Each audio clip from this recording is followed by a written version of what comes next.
दोस्तों नमस्कार। हमारे कुछ दोस्त और हमारे दर्शक लगातार इस बात की डिमांड कर रहे थे, मैसेज कर रहे थे कि पीसीएस अधिकारी ज्योति मौर्य और आलोक मौर्य की खबर कहां तक पहुंची, इसमें अपडेट क्या है। तो आज हम आपके लिए अपडेट लेकर के आए हैं और वो भी पूरी तरह से सत्य और सच्ची अपडेट। जी, आज हम 2-3 बातों का जिक्र करेंगे जो बहुत ही महत्वपूर्ण है दोनों के जीवन के लिए और आप सभी दर्शकों के लिए। इलाहाबाद के फैमिली कोर्ट में दोनों के डाइवोर्स की सुनवाई होने वाली थी, डेट था। तो आलोक और ज्योति कचहरी पहुंचे तो क्या हुआ, और बरेली में दोनों 4 घंटे इनके बीच जब मुलाकात हुई तो उस दरमियान दोनों के संवाद क्या थे, दोनों के बीच बात क्या हुई, इसका भी हम आज यहाँ जिक्र करेंगे, क्योंकि यही दोनों बातें इन दोनों के लाइफ को तय कर देंगी कि आगे इनकी लाइफ में क्या होने वाला है, किस तरह के इनके जीवन में आगे आने वाला समय रंग लाएगा। तो दोस्तों, सबसे पहली बात, आलोक और ज्योति काफ़ी लंबे समय के बाद बरेली में एक दूसरे के साथ 4 घंटे बिताए। दोनों एक कमरे में मिले। दोनों के बीच नज़दीकियां बहुत कम थीं, फासले कुछ ही फुट की रही होगी, लेकिन मानो वो दूरी मिट नहीं रही थी। लेकिन जैसे ही आलोक ने ज्योति को सामने देखा, वो रोने लगा। उसके समझ में नहीं आ रहा था कि वो क्या बोले। ज्योति के तरफ उसकी निगाहें नहीं उठ रही थी, सिर्फ रोए जा रहा था। ज्योति आखिर पत्नी, वो भी अपने आप को कब तक संभालती। उसके गले रूध रहे थे, लेकिन वो कुछ बोल नहीं पा रही थी। बोलने की हिम्मत तो जुटा रही थी, लेकिन आवाज नहीं निकल रही थी। किसी तरह से ज्योति ने खुद को संभाला। आंसू उसके भी निकल गए। उस वक्त आंसुओं पर भी उसने कंट्रोल किया और उसके मुंह से जैसे ही निकला, आलोक जी, ये शब्द सुनते ही आलोक जैसे उसके शरीर में करंट दौड़ गया हो और वो ज्योति के पांव पर गिर पड़ा। तेज तेज रोने लगा। ज्योति के पांव को छोड़ नहीं रहा था। ज्योति अब पहले से कुछ और अधिक भावुक हो चली थी और ज्योति भी सुबकते हुए आंसू पोंछ रही थी। खुद को कभी संभालती, कभी आलोक को पैर पर पड़े हुए देखती। थोड़े ही समय बाद ज्योति ने अपने आंखों के आंसू को दुपट्टे से पोंछा और आलोक के पीठ पे हाथ रखी, कंधे को हल्का सहारा दिया और आलोक को उठने का इशारा किया। आलोक उसके पांव से उठ तो गया, लेकिन उसके न तो आंसू रुक रहे थे, न तो उसकी रोने की, वो रोता ही चला जा रहा था, चुप ही नहीं हो रहा था, लगातार रो रहा था। ज्योति उसके सामने भी देखती और उसके रोने पर उसको तरस भी आता।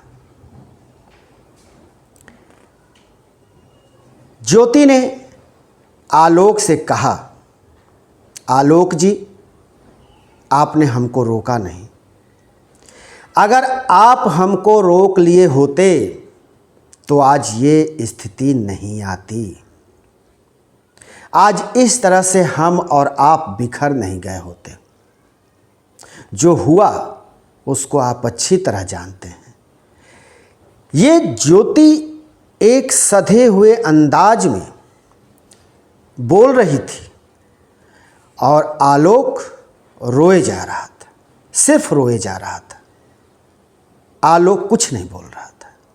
ज्योति यही नहीं रुकी। ज्योति ने कहा, याद करिए जब आपकी चैट पड़ोस वाली भाभी से होती थी, किस तरह की चैट होती थी यह आप जानते हैं। इसके बाद आप हमको छोड़ना चाहते थे। घर में एक दूर की लड़की आई जो मुंह बोली बहन आपकी कहलाती थी, लेकिन फिर क्या हुआ, उसके साथ आपके संबंध कैसे थे। जब उसका डॉक्टरी परीक्षण हुआ तो क्या निकला, उसके बाद क्या हुआ, ये सब आलोक जी आप जानते हैं। आलोक भूत बना सिर्फ रो रहा था। आलोक के हाथ जो जोड़े हुए हाथ थे ज्योति के तरफ, वो हट भी नहीं रहे थे और उसकी रुलाई बंद भी नहीं हो रही थी। इसी दौरान ज्योति ने स्वीकार किया कि हाँ, मेरे जीवन में मनीष आया, लेकिन ये सब कैसे हुआ, क्यों हुआ, आलोक जी आपको सब पता है। क्या जो घर में चल रहा था, जो आप कर रहे थे, उसको एक पत्नी देख सकती थी। एक पत्नी उसको कैसे बर्दाश्त करती। इसी दौरान मनीष मेरे जीवन में आया। बावजूद इसके आलोक, अगर आप समझते, हमको अपनी पत्नी माने होते तो आप हमको रोक सकते थे। तो ये दिन देखने को नहीं आता और हमारा परिवार इस तरह से नहीं बिखरता, रोड पर तमाशा नहीं बनता। आज हम आप हमारे घर और परिवार के साथ हमारे बच्चे भी तमाशा बन गए हैं, सड़क पर आ गए हैं। ये सब आप जानते हैं। लेकिन आलोक तो जैसे उसके शरीर निष्प्राण हो गए हों, इसी तरह से वो खड़ा रहा और सिर्फ रोता रहा, बिलखता रहा। 4 घंटे की मुलाकात में सिर्फ यही संवाद हुए, यही बात हुई। दोनों बहुत कुछ एक दूसरे से कहना भी चाहते थे, लेकिन उनके आंसू सब कह रहे थे। जुबां पे बात सिर्फ इतनी ही आई और वो भी ज्योति के। आलोक तो एक शब्द नहीं बोल पाया, सिर्फ और सिर्फ रोता ही रहा। अब हम आते हैं कोर्ट में। कोर्ट में जो उनकी सुनवाई होनी थी, तो कोर्ट में अधिवक्ता, ज्योति की अधिवक्ता, विद्वान अधिवक्ता सरिता ने फाइल तैयार रखी थी। सारे एप्लीकेशन तैयार थे फैमिली कोर्ट के लिए। लेकिन एसडीएम ज्योति मौर्य वहाँ पहुँची और ज्योति मौर्य पहुँचते ही पहले अपने अधिवक्ता से मिली। वहाँ उन्होंने साइन किया और वकील से उन्होंने पूछा कोर्ट के बारे में। अधिवक्ता सरिता ने बताया कि आज फैमिली कोर्ट नहीं है और एसडीएम ज्योति वहाँ से निकल गई। वहीं आलोक भी कोर्ट के लिए घर से निकला था, लेकिन वो रास्ते में ही कहीं रुक गया, कोर्ट नहीं पहुँचा। अधिवक्ता सरिता का ये मानना है कि बड़े बड़े मामले सुलझ जाते हैं और ये भी मामला सुलह और समझौते की तरफ आगे बढ़ रहा है। और हम ये कामना करेंगे कि दोनों एक अच्छे परिवार के तरह दोनों आपस में समझौता कर लें, दोनों साथ रहें। यही हमारे लिए भी खुशी का कारण होगा। उधर बच्चों की पढ़ाई भी चल रही है। आलोक और ज्योति अब किसी तरह के कोर्ट का सामना नहीं करना चाहते हैं। ये कोर्ट में अब नहीं जाना चाहते हैं। ये अपने अधिवक्ताओं के जरिए और समाज के बड़े बुज़ुर्गों और कुछ संस्थाओं के संपर्क में हैं। दोनों अब एक समझौते की तरफ आगे बढ़ रहे हैं। दोनों के बीच समझौता होता हुआ दिखाई दे रहा है, लेकिन अभी तत्काल ऐसा कुछ नहीं होने जा रहा है। इसमें कम से कम अभी 5-6 महीने लगेंगे, जब ज्योति और आलोक एक हो जाएंगे। दोनों एक साथ एक घर में दिखाई देंगे। ये महत्वपूर्ण अपडेट है। और ये जो 4 घंटे की मुलाकात बरेली में हुई, वो एक संस्था है, महिलाओं की संस्था, जो महिलाओं के हित के लिए कार्य करती है। वो बिहार और उत्तर प्रदेश में सक्रिय अपने कार्य को निभाती है। उसकी सदस्य 2-3 सदस्य महिलाएं इस तरह की मुलाकात का वो एक रास्ता बनी, उन्होंने अगुवाई की और ये जो है कार्य सफल हुआ।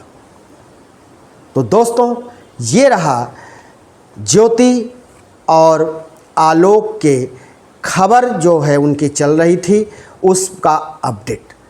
और हम भी चाहते हैं कि दोनों के बीच एक अच्छा समझौता हो, दोनों का घर बसे, इसमें सबको खुशी होगी। और जब ये सारी बातें हो जाएंगी, कोर्ट से मामला ये रफा दफा हो जाएगा, तो ये भी यकीन मानिए कि ज्योति और आलोक दोनों साथ रहने लगेंगे। मनीष पर अभी जांच की कार्रवाई चल रही है। मनीष पर विभागीय जांच जारी है। मनीष पर अभी खतरे की घंटी मंडरा रही है, उसके ऊपर अभी कार्रवाई हो सकती है। तो दोस्तों, हम फिर किसी नए वीडियो के साथ आपके सामने हाजिर होंगे। तब तक के लिए शिवमूर्ति दुबे को दीजिए इजाज़त।